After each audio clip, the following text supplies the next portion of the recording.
6 of the top sports in the region have joined forces with Sports Hawke's Bay to emphasise the importance of participation, no matter what level, across all codes.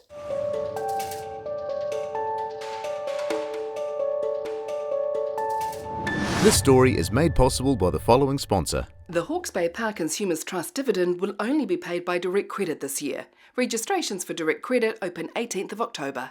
Yes, so today we've got the big six participation codes from across the region, along with Sport Hawke's Bay, all coming together to sign an agreement around aligning to our Balance is Better messaging and ensuring the wellbeing of young people at the forefront of any decisions we make in terms of sport opportunities over the next couple of years. I think the big thing is listening to what the young people are saying.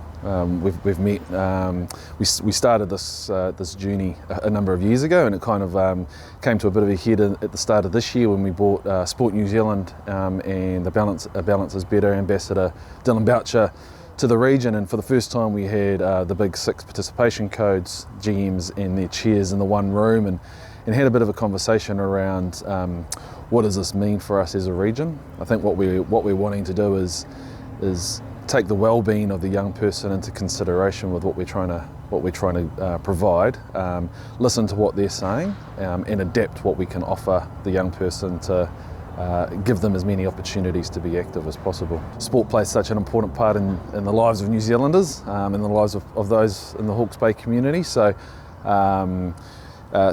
what sport can provide is that social connection, that well-being, that being active, being out. We've got a beautiful region, and the weather's more often than not nice.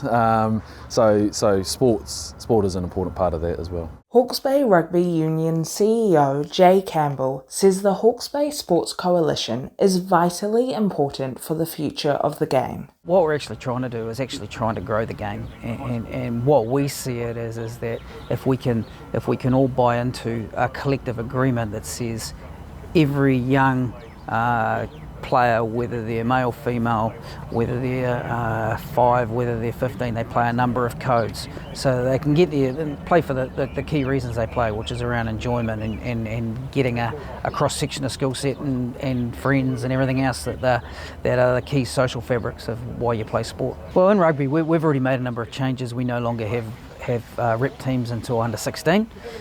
We see that there is no need to have high performance in those younger age groups. You know, history has shown that generally speaking now rugby players don't really come into their own until post that age anyway. So playing a variety of sports, making sure that they are very much a holistic person based on what they do in the classroom, outside the classroom, and across a whole lot of codes is better for them in the long run. So for us, this is just formalising what we've been doing for a number of years anyway. I suppose a realignment from how we're perceived at the moment, from being totally based around high performance and getting back to kids, parents and all participants just loving the game. Sport generally is something that people get involved in for a fun and enjoyment point of view. So if we can bring our pathways and I suppose our experience back to focusing on that, we can see people are going to be involved in the sport for life.